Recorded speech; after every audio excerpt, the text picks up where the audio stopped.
I now am afraid to spend money. Mm. So that's like the new learning, I think, for me is that now we have had this taste of what it feels like to literally have zero consumer debt and no vehicle payments, like all the things. And I love to see the net worth every month go up. And so I think for me now, it's like learning to live a different way now. Yeah. So it's okay to spend money. It's just that it's budgeted. I'm very particular about how I spend money now, which is a great thing, but I need to learn to let go a little bit about like finding a nice balance. Happy International Safety Pin Day. What did you get me? Why do we get this safety pin day? I used to think when people would say, like, happy, International Wear Pink Day, I was like, this is made up. Like, somebody got really stoned one day and made up a calendar of all this fake stuff, right? Yeah. But when we worked in radio, we always had to know, like, what day it was. And today is International Safety Pin Day. This is related to getting out of debt. Legend has it that in 1849, Walter Hunt, a mechanic, and the person credited with the invention of the safety pin, owed a friend $15. That would have been a lot of money. Yeah. So he decided to invent something new in order to earn the money to repay him. Like, he couldn't pick up a DoorDash shift, right? No Ubering. No. So he invented the safety pin. It was initially called the dress pin. And he had that little clasp that was meant to be protective because back in the day, straight pins used to poke you, right? Oh, yeah. Yeah. Yeah. As it turned out, his invention brought him a healthy profit as he eventually ended up selling his patent for the safety pin for $400, which would compare to more than $20,000 roughly today. Still not enough. He could have held out, I think, a little longer. But the motivation of making just $15 to pay back a friend turned out to be a really wise idea for him. See, look how innovative he was. He was very resourceful. He's like, okay, cool. I got this debt. I got to pay it off somehow. He got the hell out of it. Got the hell out of it way back in 18, whatever you said. 49. 1849. I have some safety pins laying around. You know what I use mine for though? What? I use them to pop my zits. Ew, no. Hey, I put some alcohol on it first. What's wrong with that? Oh, oh, I don't know what it is with zit culture. There's like a whole subculture of people who love zit things and talking about zits and doing it. So as soon as you said that, my brain, I pictured it because a friend of mine was selling those zit patches on the internet. Mhm. And so she was like, oh, these zit patches work great. Let me show you. And she peeled one off and showed you the gunk. And people were like, oh my God, that's amazing. And I was like, why are we doing this? I don't know, because people are masochists and like watching disgusting things. Well, I like don't you, know. you're going at yours with a pin. I'm not filming it for you to watch. There's a difference. I'm telling you about it on the podcast because we were talking about safety pins. That's the only reason it even came up. I am not like, hey, look what I did today. Send Erin this video of me with my safety pin zit popping. That's not what's happening. But there's very popular YouTube channels where people like squeeze zits. And I have watched those. Oh, Haven't you? But I'm no. watching like this because it's so disgusting, but I need to see it. I do not need to see it, but Walter Hunt would be very disappointed if he knew. He's turning over in his grave right now, Carrie. Or he's like, hey, look it. There's a whole other avenue right here for me to make more money. I feel like I know you, Nicole, because I also follow you on social media and your account is like one of my favorite things. And Erin has been like a fan of you for so long. Forever. Since the minute I met her. Yeah, so we'll get into the like one of the reasons that Erin loves you amongst the many things, but just a little heads up, listener.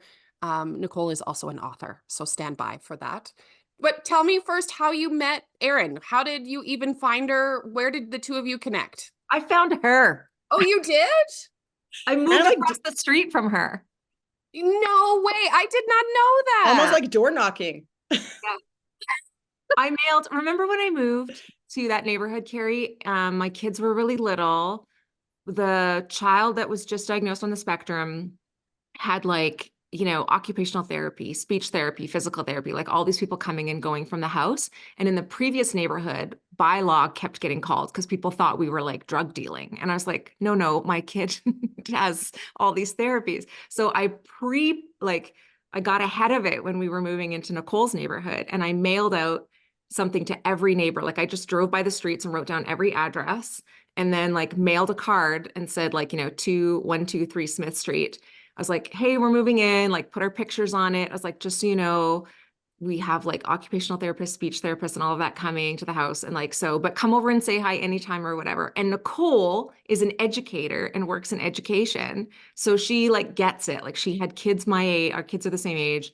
And so she was like, but she's just like instantly the minute you meet Nicole, you love Nicole. And so we were neighbors. That's how we initially met. We were neighbors. And I remember that because I remember opening that in the mailbox and I thought, what an incredible way to advocate for your own family. And I loved that. And I instantly knew I was going to love you too. See? Oh, no.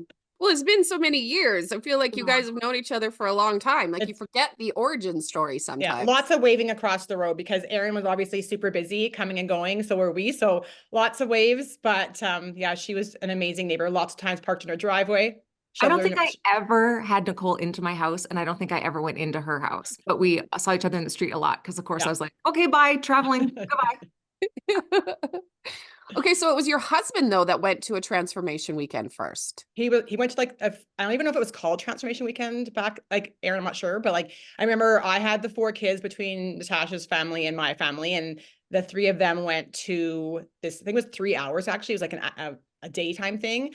And then I remember them coming home and it was like, they had just been to like literally like obviously life changing. And the whole conversation for like the entire evening was like about finances and relationships and raising children. And it was just like, it opened up this whole new world of my husband that I'd never really seen before. So really he kind of spearheaded it. I'd always kind of been into personal growth and development. And like Brandon he's the most supportive husband that there is, but that really kind of just gave him a different lens from his own perspective. That's very cool. So you had FOMO basically because they were going and you weren't. I had full FOMO and I was like, what is this thing? Get me involved. Sign me up. Do you want more? I know you do. Why wouldn't you want more? More what? What do I want more of? More of this. Come hang out in the online course for Get the Hell Out of Debt. The link is in the description. You just got to click it, sign up, and we'll see you in there. Okay, so then you went and tell me what you learned. What were some of the key things back in the beginning that you remember really hitting home for you? So I remember going to my very first transformation weekend, like with Brandon. And I just remember thinking like, we've been living a great life of many things. However, we could propel ourselves to such a different level. And so that weekend really is where my book was born, to be honest. My first book was born at Transformation Weekend for real. I just knew I'd already had this story on my heart and that I wanted to pursue that dream. And so that really propelled me. But the biggest thing about that Transformation Weekend is it really propelled our marriage and our relationship because we both realized we wanted the same things without ever talking about really wanting the same things, like deep, like seated the same things, like financial freedom, like really strong relationship, great, like to be the best parents we could be for our children. So like that weekend really was just like the start of our marriage, even though we had been married at that time. Gosh, we've been together since we were 16. So, wow. But we had been married already to 10 years by that point. And everything was good, but it's like propelled it to a different level of good, like greatness now, right? So I think that just being on the same page from a financial perspective, though, has been really what was like the next step up for us because we can build new dreams and different experiences together because we have financial freedom now. Okay, well, tell me about money. What was your situation with money then? We were spenders. We spent. We were lucky enough to both have very good careers. My husband was an entrepreneur and was a contractor for himself for many, many years. And so up until COVID, everything was going great. Money was flowing in. We didn't honestly track our spending. Even though we knew we should. That was the one thing. We knew all of the things. We had been to transformation. We knew all that we should, but we just didn't have to worry about it, to be honest, because we were like pretty fortunate with our wages. And then COVID hit. Brandon had just decided that he was going to get out of oil and gas and go contract for an airline. This was 3 months before COVID hit. So then COVID hit. And of course, within, I think it was 3 or 4 weeks, his contract was null and void because of course they let all the contractors go through all the airlines and he didn't have a job. So it was a huge shock for us. We had never been down that road before. We just lived the life we wanted to live. We traveled, didn't track, didn't budget, even though we, like I said, knew that was the way to be doing things. Then Brandon was able to get another job, but it was half, actually it was less than half of what he was making as a contractor. And so we just continued to spend though the way we spent. Like we were just all of a sudden, I wrote down April 2021. We kind of just looked at our finances one day and it like smacked us in the face. We were like, how are we 35,000 and change in consumer debt? Like we both didn't really like believe the numbers. And we were like, we've never been here before. Like we had been in a little bit of debt before and then paid that off with a bit of an inheritance we had gotten, which we now know we didn't build those money muscles, and got right back down into it. And so we were like, something's got to change. Like this was crazy. And this is right in the time when I was deciding to go back to teaching from an administrative role. So I knew I was going to be taking quite a large pay cut as well. And Brandon was still working at half his wage. So we were like, if we really want to make this work, we got to figure this out. So that's when we, from that day forward, decided like we cannot live like this anymore. We have to start budgeting. We have to start tracking our money. And also eventually, hopefully, when Brandon can go back to contracting or into a different position, that we would build these money muscles and be able to like really propel that personal wealth. But I think it was like, to be honest, looking back, it was the best thing that happened to us. Like at the time, it was like, I cried for a week because I thought, how we know this, like we've been down this road, like how do we get here? And then I was ashamed. I didn't want to like talk about it with people, even though I'd always been like, get the hell out of debt's the best thing. And then I'm like, here I was back in it. Like it seemed counter like intuitive out of what I knew. So I was super ashamed and I was sad. And I just thought we have to like figure this out. And honestly, now it's the best thing that happened to us, which sounds crazy, but we've really, really learned how to like respect our money. Our kids have learned a lot about saving and budgeting. And I think now we're better off for it, even though obviously I never want to walk down that road again. And it's a hard road to walk out of. But once we started really trying to figure out what we wanted for financial freedom in the future, we knew we had no choice but to get out of the debt. Why do we do this, Erin? This is like I feel like your story, Nicole, is like very typical. There's so many people in this community that sort of have the same thing where we just don't know what our numbers are. Why do we never run our numbers? Why do we like stick our hands in the sand when it comes to money? Why? Why do we do this? Why are we dum-dums? It's the same with anything, whether it's your weight or your relationship health or anything. Like it's easier sometimes to convince ourselves things are better than they are when we don't look. And so by not looking, it allows us to continue to fool ourselves because when you know deep down, like your soul knows you need to make a change or that you've been living off course. And so that dissonance that you're feeling is that thing that's like, it's like a whisper in the beginning. And so we want to ignore the whisper because we want to chase the fun or we want to keep in the comfort. And as soon as, like she said, it smacks you in the face, that's when you go, okay. And that's why I, to this day, like, even when I know things are going well, I still go into my money daily and weekly. And I have these like little practices that I do all the time because it's so easy to slip no matter what your income status is, right? And that's the reason why most people, and obviously COVID's an exception to everything, right? It was just a very weird time. But there are things that happen sometimes for people that, if you've let it get easy or if you've believed that it's easy for a long period of time and one little thing happens, it's easy to trick yourself into thinking, oh, we got this. But if you're not looking at the numbers, you don't realize you don't got this. It's like Easter feaster, right? This thing that we do every year for our family where it's just like food on the table for 3 days straight. We call it the Easter feaster. If you're not watching what happens, you come out of that week 10 pounds heavier, right? And so it's that thing of it's really easy to ignore and pretend or whatever. But if you get in like what Nicole did, which is into the numbers and into the discipline of it, now you can't trick yourself anymore. So everybody gets it, but there's so many people who even, if they do the Get the Hell Out of Debt program, and I see it, it really causes my tongue to bleed almost every day where people are like, oh yeah, we're doing the program, but we don't budget. I'm like, honey, you ain't doing the program because you can't avoid the numbers and get the result you want. There's just no way. You can't run a business without paying attention to the numbers. Your business would go under. And it's the same with your life. If you're not watching those numbers, your life will go under. before it was like no budget. Now it's like, if we don't budget or I don't look at it at least weekly, probably more than that, but every Sunday for sure, Brad and I sit down, then I know things would like perhaps fall slowly down into that hole again. Like I'll give a really fun example of my kids though right now. So my son is in grade 10 doing this calm course online. So he has to learn about budgeting. And like we've talked about it a lot for the last 3 years, especially with our kids, but he is in charge of the grocery budget for the month. So we went to Costco and all of a sudden I look behind me and I'm like, what are you doing? He's like, just a minute. He's like putting things back because he's like on his phone and he's like adding things up in the cart. He's like, we're well over our budget already and we're not even at the front of the store. So he's like going and taking things out of the cart that he's like, I don't think I need this week or like whatever. Like, but I let him just figure it out. And then we got to the front and then we were 30 something at $32 underneath. And he's like, $32. He's like fist pumping himself.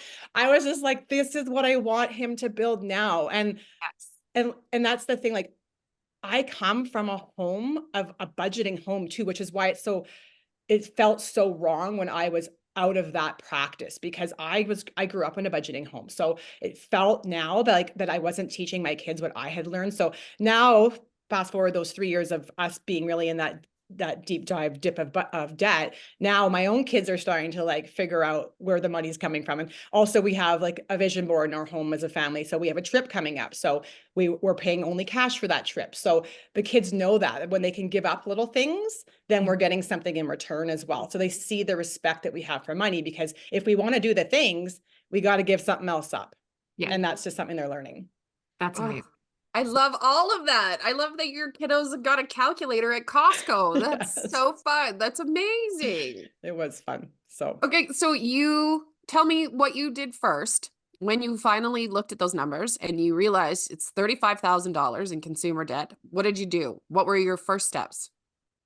first we budgeted literally like based on our income, that we actually based on a new income, because I was going to go back to teaching. I knew in my heart that's what I wanted to do. So we based our budget on an income that was a teaching income from my assistant principal position. Even though that was 6 months out from the happening, I just knew that we couldn't budget based on my current salary. So we started there, and then we put a time limit. We kind of like, I don't know, backwards planned of how long it would take us. We thought it would take us just over 2 years.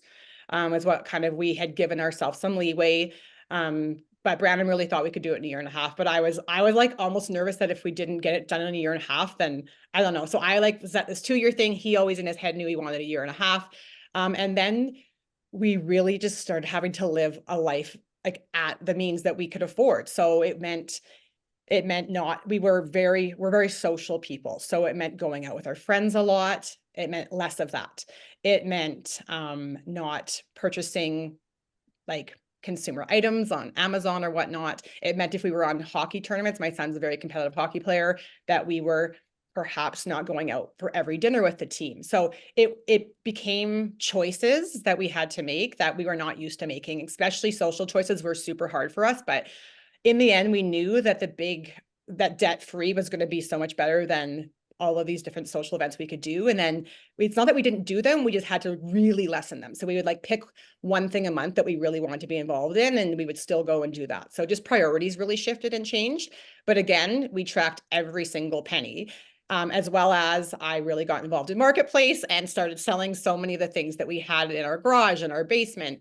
I started making sure that my book sales were stronger. I started speaking at conventions, and anything that we made above and beyond went towards like repaying debt. So just every little $5 increment I could find, it was like a game. I'm very competitive in nature. So it was like a game of just like getting all the debt down as quickly as possible. And then same thing for Brandon too, is like, it just became almost like a little mini competition of things that he like, was like, oh, I sold this on Marketplace this week, or I sold this on thing, right? So, and then Brandon kind of got into a little bit of like flipping hockey gear.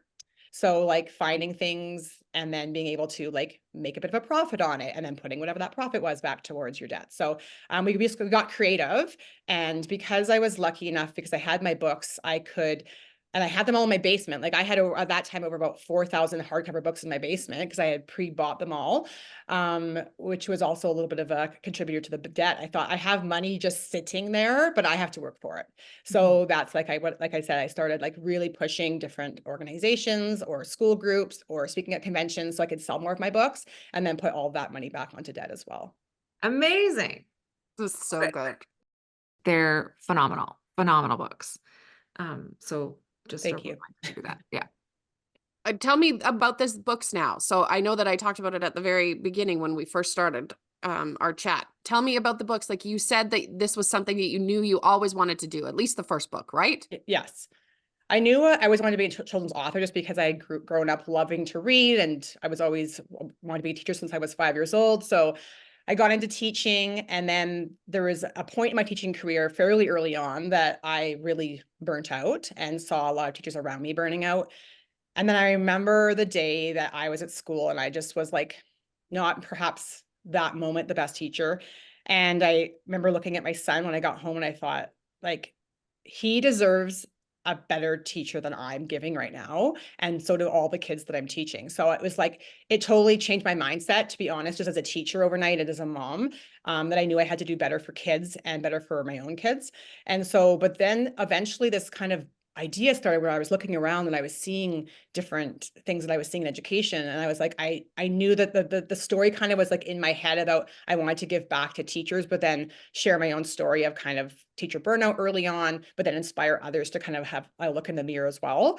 And so that's where that book was kind of, it was always in my brain, but Transformation Weekend unleashed it, if you will. So it gave me the freedom to, I was really worried what people would think, what they would say about just kind of I guess the story I was trying to portray. So, but I just learned to like get over the fear. And in the end, that's kind of, I think, led since that Transformation Weekend, everything I've done. So even whether it's my books or my stories or me taking a step, going back into the classroom and following like my own passion and my own heart, those are the things that I've taken with me from Transformation Weekend. And now I get to share them through story.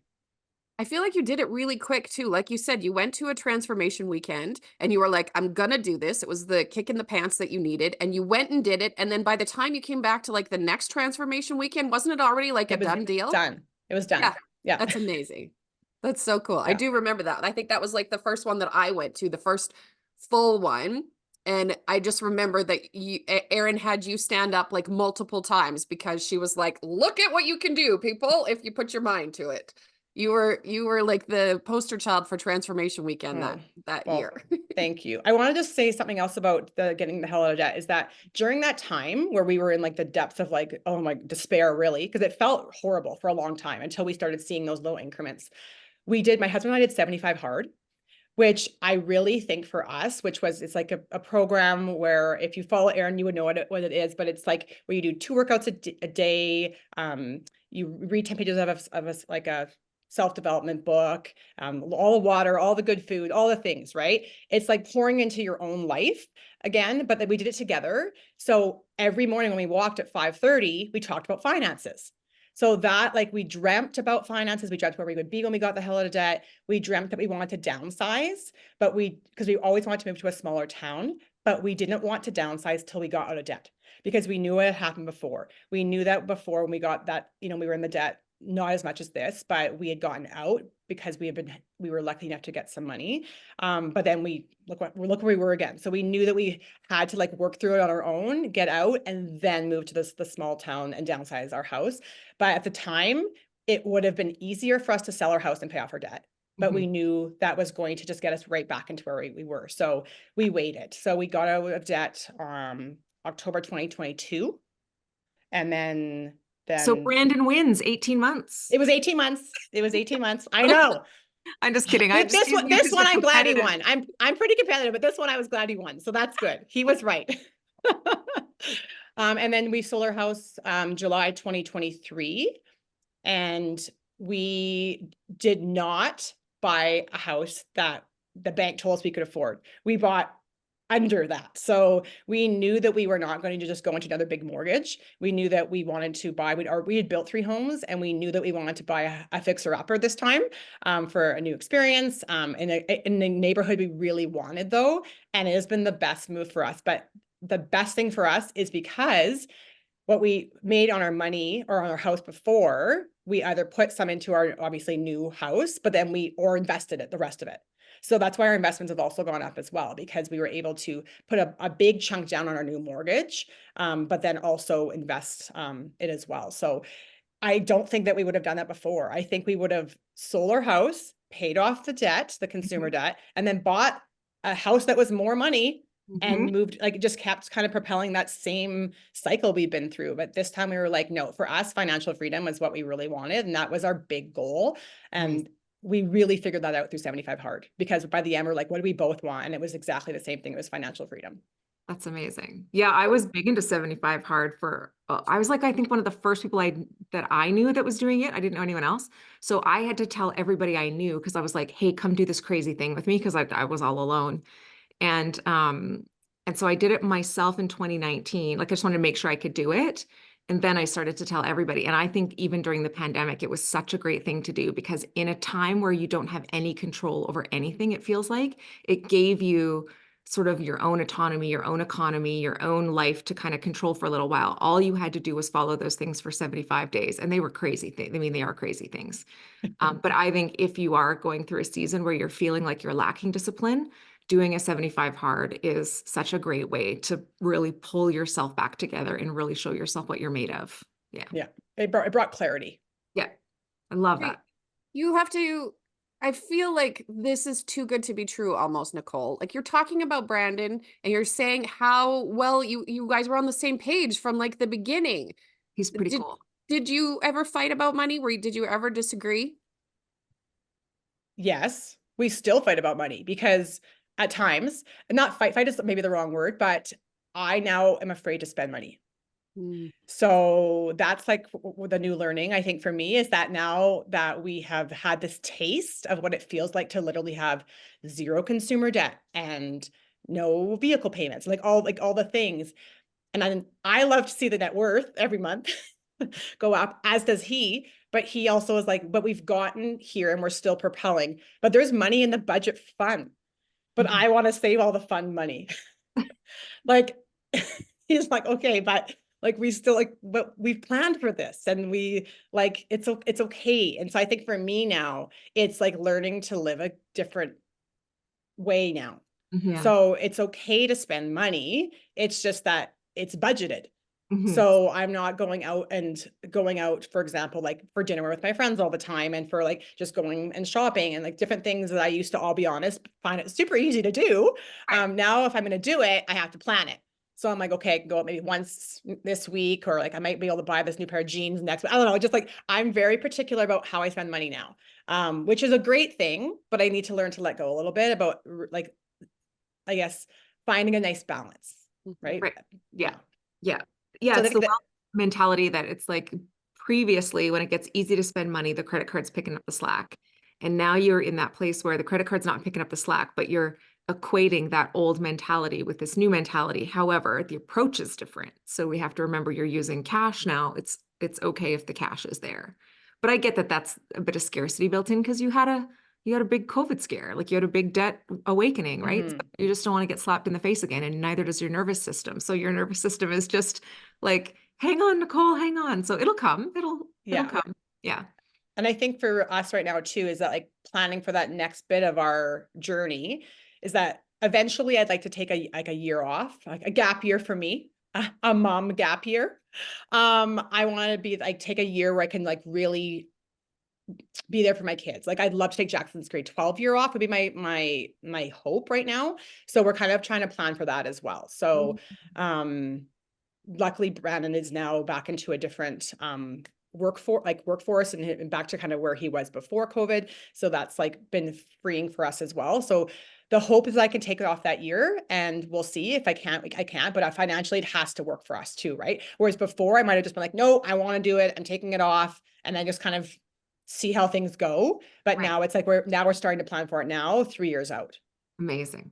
That's so That's phenomenal. smart. I love that. That will be such a gift for both you and your kiddo. What a cool thing to do. I've never heard of anyone say that, but I love that. Maybe I need to do that.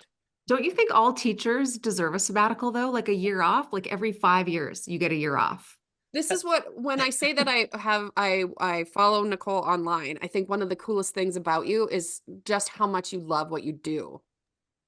I do absolutely love what I do. And that, I guess this goes back to the whole just transformation weekend and just really understanding like your passion. And, sometimes when you get on this hamster wheel of like up, up and up, like I finished my master's degree and that was the next thing was to be, an assistant principal. Then it was to be a principal. And then, the sky was the limit type thing. But I was in it for 7 years and I loved it. I loved helping teachers. I loved giving back, but I missed so bad being with kids. Mhm. And I think it comes to like your values and where you're at financially, even though I knew that realistically, if I stayed where I was, it was going to be better for our family financially. And if I was going to a principalship, which was like the next level and I was ready for it, more financial freedom in a way. However, I was like taking from my soul because I really needed to be with kids.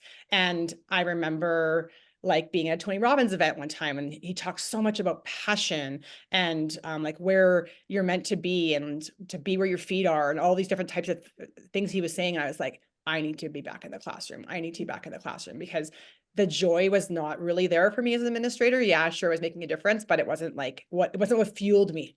It Mhm. wasn't like got me up every morning. And Yeah. so I think where I am now, I'm way better off no matter what, because financially I can find out other ways to make back that little bit of, extra money or whatnot. But I think the freedom and just like being who you are is also opened up my financial freedom because then I'm just a happier person all over. And it's not just about in the end, like of course everybody wants financial freedom, but it doesn't have to come at a cost of what you're giving up as well. So I can find other ways to do that. It's why I think your book is so brilliant and why I think everybody needs to buy it for a teacher that they know. It's called, Carrie, it's called Miss Claire Has Lost Her Flair. Oh, And I it's know. how Miss Claire gets her flair back. But I think it's also so great because I think even when you read it, I've never been a teacher. I just love teachers. I just so respect and adore teachers. But I read that book and it was like, it made me want to engage with children differently. I think it's such a brilliant gift to give and people are always struggling, like, what teacher gift should I give? What teacher gift should I give? But this is a meaningful gift. And a teacher could read it to the classroom. Like it's safe for everybody involved. It's just such a great gift, but it is a story about that journey of like really finding the love and passion again for what it is you do or why you got into this in the first place. So I do think it's cool, but I think it also should come with a free year off every 5 years. So if you could make Okay, so what does the future look like long term for you guys? So yeah, so like I said, we're very proud and well on our way to our retirement of 7 figures.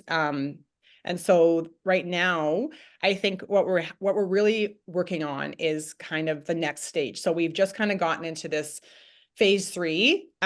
We've been there for a little bit, but like it's like we're settling for us. So my husband is very big into like investing. So that's something that I have to learn more about and I want to learn more about, but he's very involved and guiding me kind of through like where investments are and how that kind of works.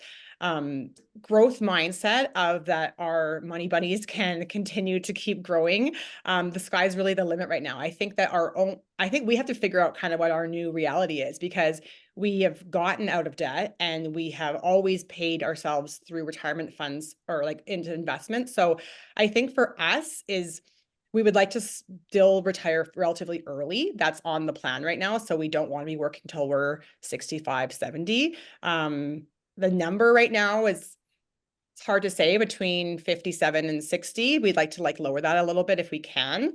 But 55 is obviously our ideal number, but right now we're not quite there based on what we want.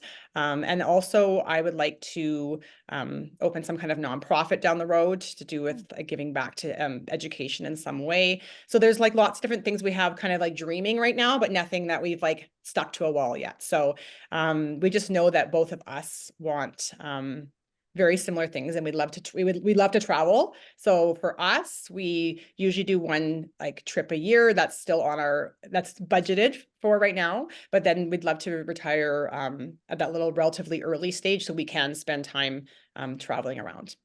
What is this next trip you talked about that's on your vision board that the kids are invested in too? So we're going to Palm Springs this summer. So my husband and my son are big golfers. And so they have this little dream of their own little golf trip. And so they're going to do that with some of our really good friends. And then we're taking the girls to Disney and then meeting back in Palm Springs for a week. So yeah. That's so cool. Carrie's coming. Mhm. She's coming. She's invited herself. I could see her just looking up tickets right now.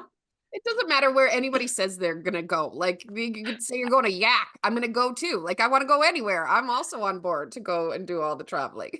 I think that also having something on our vision board every year as a family helps the kids understand that when we say like no to things, or when we have to like make a choice, or we think about different, like weighing different options, that they always see what's kind of coming as well. So like I still really like, I love doing a vision board every year. I love doing a family vision board. And I love the idea of like being able to say like, that's why we're doing that. And I feel like it almost like it correlates to when we maybe don't want to order pizza like that night, and that $50 or whatever goes towards like the travel fund. So, and we tell our kids that like, you have an option of this or that, and they have to sometimes make the option. Sometimes they make the not the best choice, but then I've also not made the best choice with my money either, right? So it's okay to, and I also learned not to be perfect, because I used to really beat myself up, especially right when we got out, we saw that zero, like we had no like consumer debt. I was like even scared to buy gas, right? Where it was like, no, it's okay. Like you can buy all the things. And even if you make mistakes sometimes,